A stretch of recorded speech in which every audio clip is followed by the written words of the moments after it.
In a world that's divided and ravaged by war, it's up to an old man and his granddaughter to decide the fate of humanity. Not much pressure then. This is Kapia. Hey guys, and welcome to YakWaxLips. My name's Michael, your point-and-click adventurer, and today we're eyeing up Kapia. But before we hunker down into the review, I create purely adventure game videos and blogs, so if you love to point and click as much as me, then be sure to do so over the like button, hit subscribe for more, and tap the notification bell so you know when my next videos are coming out. Kapia comes from first-time development husband and wife team 2for2 Games.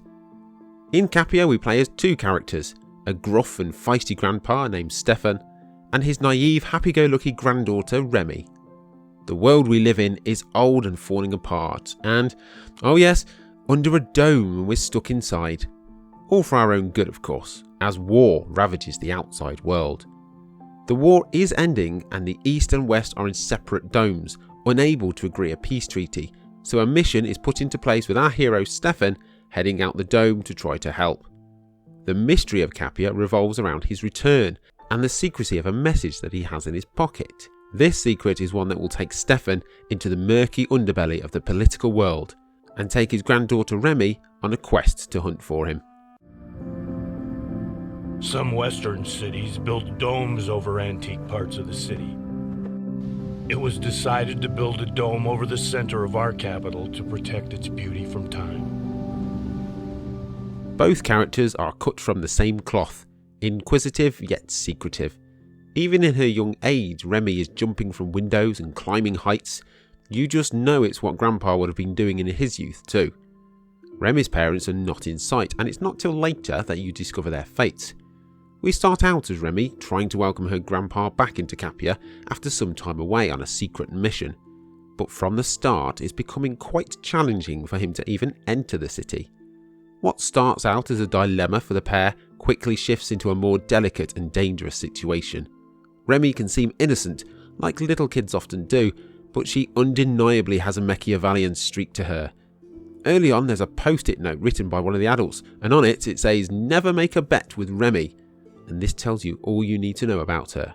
She's cute, but ruthless. Grandpa, on the other hand, is as straight as they come. He's seen it all and then some, so his frown lines are deep, his face worn and rugged, and his demeanour serious. Both of these, and everyone else, has almost a drunken, unstable stance. They're never able to stand still, continuously shifting positions, much like Captain Sparrow, which I found a little distracting. I want my pay. Money this, money that. Whatever happened to small talk? So we flicked back and forth between the two every level, and that's the way the game is set up, as levels. Once we complete one part with Remy, the story unfolds from Grandpa's point of view, till his short sequence is complete, when we then return to Remy again, and continue. I feel it works well, but it's also one of the points that didn't quite tie the game together completely. Remy's storyline is her going to look for her grandpa, so for the most part she's retreading what we've already played through as Grandpa, from a child's perspective. For example, as Grandpa at one point we're in a bar, but when we're Remy we can't get into the bar, so end up walking among the rafters. It's definitely a unique take, but it just feels like we're running over the same ground. The stronger story here is Stefan. He's drawn into the murky underbelly of Kapia, and I think if we're in his presence for longer than one tiny bit at a time, it'd create a more immersive and detailed story. But as we keep swapping between Remy and him, the deeper story gets a little murky. I do feel we need to play as Remy though, to create that bond between the two characters and add a little lighter touch. We control the characters by mouse or gamepad. Hovering over something brings up the talk to or look at option, and we use the left mouse button throughout to walk.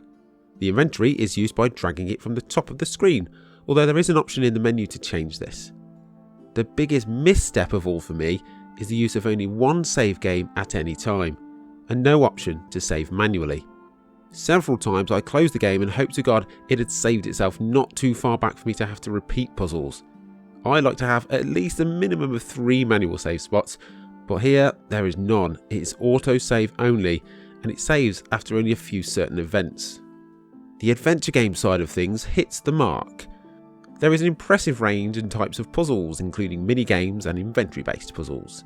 I like the way we can examine an object in our inventory, turn it over, take it apart, and therefore utilise it more.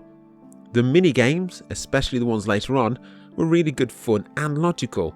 There were a few mini games that frustrated me at the start of the game, like the button bashing fighting robots and getting your robot buddy Robbie to clean the floor, but these few aside, it made for an enjoyable experience. That being said, there were no puzzles that ever posed a problem for me. It was all a little bit easy. There are hints available if needs be, and these are timed, so you can't just click hint every 10 seconds, which is a great idea. Most of them are timed at about 2 minutes. As Kapia is a huge city under a dome, it did feel a little linear at times and fairly small. Once a level was complete, you can never go back to it. You just move on to the next location, complete the tasks at hand, and move the story on. It never felt like the big cosmopolitan city, but more a local village due to this. It's all presented in a 3D environment, and this is one of the big selling points. Created using their own brand new engine, Kapia is seen from many different angles, and again I'd say this both helps and hinders it. Sometimes it was frustrating moving from one place to another, as the camera would move 2 or 3 times, meaning we see ourselves and the location from different angles, but it disorientated me and made finding things all that much harder, such as Remy's bedroom, going up and down different levels, sometimes going behind a bookcase and then the camera would flit round to the different angle, and yeah, it was a little frustrating. On the other hand though, it made the place feel more real, lived in, and generally larger. Just like the plot, the camera and the gameplay, the other characters in the game have split my opinion too. Some are really fun both visually and to chat to, whilst others both look silly and are acted poorly. The weird robot cat is super and is a fun puzzle with great lines, whilst the guys ordering stuff in the bar are merely a stepping stone with no real point to them. And talking about voice acting, I started to find Remy's voice annoying about halfway through. Mama said that you are the only one who can help save our world.